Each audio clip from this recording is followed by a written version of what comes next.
ಎಲ್ಲ ವಿದ್ಯಾರ್ಥಿಗಳಿಗೆ ನಮಸ್ಕಾರ. ಇಲ್ಲಿ ವಿಶೇಷತೆ ಏನಂದರೆ ಈ ವಿಡಿಯೋದಲ್ಲಿ ನಿಮಗೆ ಹೇಳುವುದೆಂದರೆ ನಮ್ಮ ಕರ್ನಾಟಕದ ಇತಿಹಾಸದಲ್ಲಿ ದ್ವಿತೀಯ PUCಯ ಪರೀಕ್ಷೆಯಲ್ಲಿ ಅತಿ ಹೆಚ್ಚು ಸ್ಕ್ಯಾನ್ ಕಾಪಿಗೆ ಅಪ್ಲೈ ಆಗಿರುವಂಥ ಈ ವರ್ಷವನ್ನು ನಾವು ಹೇಳಬಹುದು. ಏಕೆಂದರೆ ಪ್ರೀವಿಯಸ್ ಮತ್ತು ಈ ವರ್ಷದಲ್ಲಿ ಅತಿ ಹೆಚ್ಚು ಸ್ಕ್ಯಾನ್ ಕಾಪಿಗೆ ಅಪ್ಲೈ ಆಗಿದೆ. ಈಗ ಸದ್ಯಕ್ಕೆ ನಾನು ವಿಡಿಯೋನ ಶೂಟ್ ಮಾಡ್ತಾ ಇದ್ದೀನಿ, ಈಗ ನಿಮಗೆ ತಿಳಿಸ್ಕೊಡ್ತಾ ಈಗ ಸದ್ಯಕ್ಕೆ ನಮ್ಮಲ್ಲಿ 20-30 ಮೆಸೇಜನ್ನು ಬಂದಿದ್ದು ಫಿಸಿಕ್ಸ್ ಮತ್ತು ಕೆಮಿಸ್ಟ್ರಿ ವಿಷಯದ. ಈಗ ಅವ್ರ ಕೈಯಲ್ಲಿ ಕಾಪಿನೂ ಬಂದಿಲ್ಲ. ಮೆಸೇಜ್ ಏನು ಬರ್ತಾ ಇದೆ ಅಂದರೆ ಎರರ್ ಡೌನ್ಲೋಡ್ ಡಿಲೇ ಏನೇನೋ ಮೆಸೇಜ್ ಆ ಬೋರ್ಡ್ ವತಿಯಿಂದ ಬರ್ತಾ ಇದೆ. ಅಂತಂದರೆ ಎಷ್ಟೋ ಕಾಪಿಗಳು ಅಲ್ಲಿ ಅಪ್ಲೈ ಆಗಿದೆ ಸ್ಕ್ಯಾನ್ ಕಾಪಿಗೆ. ಅಲ್ಲಿ ಅವರಿಗೆ ಟೈಮ್ ಸಿಗ್ತಾ ಇಲ್ಲ. ಟೈಮ್ ಅಂದರೆ ಕಂಟಿನ್ಯೂ ಪ್ರೋಸೆಸ್ ಮಾಡಬೇಕು. ಅದಕ್ಕೆ ಅಂದರೆ ಅವರಿಗೆ ಟೈಮ್ ಸಿಗ್ತಾ ಇಲ್ಲ ಅಲ್ಲಿ.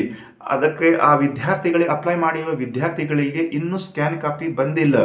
ಅಂದರೆ ನಾವು ಇದನ್ನು ಅರ್ಥ ಮಾಡ್ಕೋಬೇಕು. ಪ್ರಾಬ್ಲಮ್ ಏನು ಇಂಟೆನ್ಷನ್ ಏನು ಇದು ಸ್ಕ್ಯಾನ್ ಕಾಪಿ ಅಪ್ಲೈ ಅಂದರೆ ವಿದ್ಯಾರ್ಥಿಗಳು ಅವ್ರ ತಕ್ಕಂತೆ ಅವ್ರ ಅಕಾರ್ಡಿಂಗ್ ಅವರು ಎಷ್ಟು ಮಾರ್ಕ್ಸ್ ಆ ಸಬ್ಜೆಕ್ಟಲ್ಲಿ ಬರಬೇಕಂತ ಆಸೆ ಇಟ್ಕೊಂಡಿರೋ ವಿದ್ಯಾರ್ಥಿಗಳಿಗೆ ಅವರ ತಕ್ಕಂತೆ ಅಲ್ಲಿ ಮಾರ್ಕ್ಸ್ ಅನ್ನು ಬಂದಿಲ್ಲ. ಈಗ ನನ್ನ ಹತ್ತಿರ ಎಷ್ಟೋ ಸ್ಕ್ಯಾನ್ ಕಾಪಿ ಬಂದಿದೆ. ಆ ಸ್ಕ್ಯಾನ್ ಕಾಪಿ ನಾನು ನೋಡಿದ್ದೀನಿ.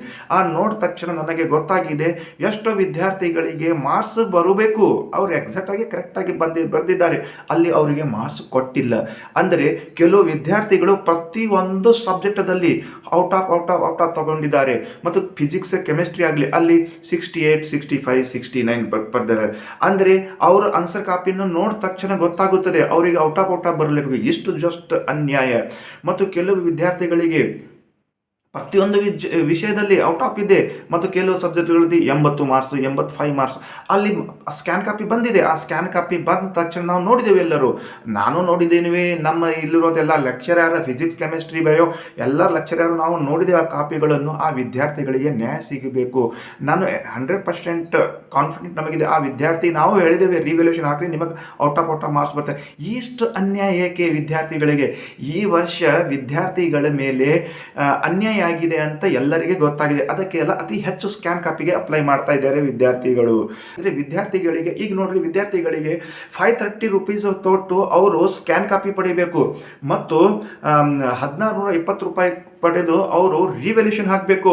ಮತ್ತು ಆ ವಿದ್ಯಾರ್ಥಿಗಳಿಗೆ ಈ KCET ನೀಟನ್ನು ಪ್ರಿಪೇರ್ ಮಾಡ್ತಾರೆ. ವಿದ್ಯಾರ್ಥಿಗಳಿಗೆ ಎಷ್ಟು ಡಿಸ್ಟರ್ಬ್ ಆಯ್ತು ಅಲ್ಲಿ. ಆ ವಿದ್ಯಾರ್ಥಿಗಳಿಗೆ ಎಷ್ಟು ಡಿಸ್ಟರ್ಬ್ ಮತ್ತು ಅವ್ರ ಟೈಮ್ ವೇಸ್ಟು. ಇವೆಲ್ಲಕ್ಕೆ ಕಾರಣ ಯಾರು ಅಂದರೆ ನಾವೇ ಇವ್ಯಾಲ್ಯೂಟರ್ ಅಂತ ಹೇಳಬೇಕು. ನಾವು ಇವ್ಯಾಲ್ಯೂಟರ್ ಕರೆಕ್ಟವಾಗಿ ಪೇಪರನ್ನು ಇವ್ಯಾಲ್ಯೂಷನ್ ಮಾಡಿದ್ರೆ ಅವರಿಗೆ ಅನ್ಯಾಯ ಆಗ್ತಿರಲಿಲ್ಲ. ಅದಕ್ಕೆ ವಿದ್ಯಾರ್ಥಿಗಳಿಗೆ ಅನ್ಯಾಯ ಆಗಿದೆ.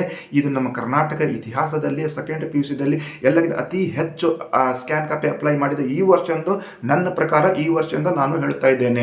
ಅದಕ್ಕೆ ವಿದ್ಯಾರ್ಥಿಗಳಿಗೆ ಮತ್ತು ಈ ತಿಳಿಸುವೇನೆಂದರೆ ತಾವು ರಿವ್ಯಾಲ್ಯೂಷನ್ ಹಾಕಿದಿರಿ, ನಿಮಗೆ ಮಾರ್ಕ್ಸ್ ಬರದೇ ಬರುತ್ತದೆ ಅಂತ ಹೇಳುತ್ತಾ, ಮತ್ತು ನೀವು ಏನು ಬೇಜಾರು ಪಡ್ಕೋಬೇಡ್ರಿ. ನೀವು KCET ಮತ್ತು ನೀಟಿಗೆ ನೀವು ಪ್ರಿಪೇರ್ ಬಂದು ನೀವು JEE ಆಯಿತು, ನೀವು ನಿಮ್ಮದು ಪರ್ಸ್ನಲ್ ಏನು ಫೋಕಸ್ ಇದೆ, ನಿಮ್ಮದು ಏನು ಗುರಿ ಇದೆ, ಆ ಗುರಿಯನ್ನು ನೀವು ಕನ್ಸಂಟ್ರೇಟ್ ಆಗಿ ಮುಂದೆ ಮೂವ್ ಆಗ್ರಿ. ನಿಮ್ಮ ದುಃಖ ನಿಮ್ಮ ಬೇಜಾರ ನಮಗೆ ಬೇಜಾರ ಅಂತ ನಾನು ಹೇಳುತ್ತಾ ಇದ್ದೀನಿ. ಅದು ನೆಕ್ಸ್ಟ್ ಏನಾದರೂ ಅಪ್ಡೇಟ್ ಇತ್ತು ಅಂದರೆ ನಾನು ನೆಕ್ಸ್ಟ್ ವಿಡಿಯೋದಲ್ಲಿ ಹೇಳಕ್ಕೆ ಇಷ್ಟಪಡುತ್ತೇನೆ ಅಂತ ಹೇಳುತ್ತಾ ಈ ವಿಡಿಯೋನು ಇಲ್ಲೇ ಮುಕ್ತಾಯ ಮಾಡಿದ್ದೇನೆ. ಎಲ್ಲ ವಿದ್ಯಾರ್ಥಿ ರಿವ್ಯಾಲ್ಯೂಷನ್ ಹಾಕಿರಿ, ಅವರೆಲ್ಲರಿಗೆ ಒಳ್ಳೆಯ ಅಂಕ ಬರಲಿ ಅಂತ ನಾನು ಆ ದೇವರಲ್ಲಿ ಪ್ರಾರ್ಥಿಸುತ್ತೇನೆ.